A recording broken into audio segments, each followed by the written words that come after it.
সরকারি চাকরিতে কোটা পদ্ধতি বাতিল ও মেধাভিত্তিক নিয়োগের পরিপত্র বহাল রাখা সহ 4 দাবিতে রেলপথ অবরোধ করেছেন রাজশাহী বিশ্ববিদ্যালয়ের শিক্ষার্থীরা।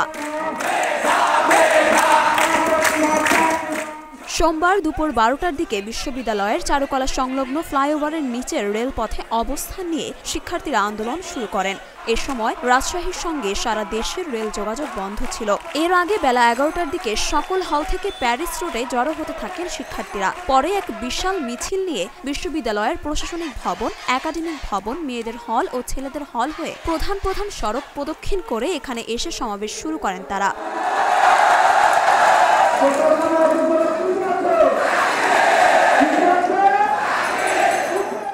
এ সময় রাজশাহী শহরের ভদ্রা থেকে খড়খড়ি বাইপাসের যান চলাচল বন্ধ হয়ে যায়। এ সময় প্রায় 2000 শিক্ষার্থী সেখানে অবস্থান নেন।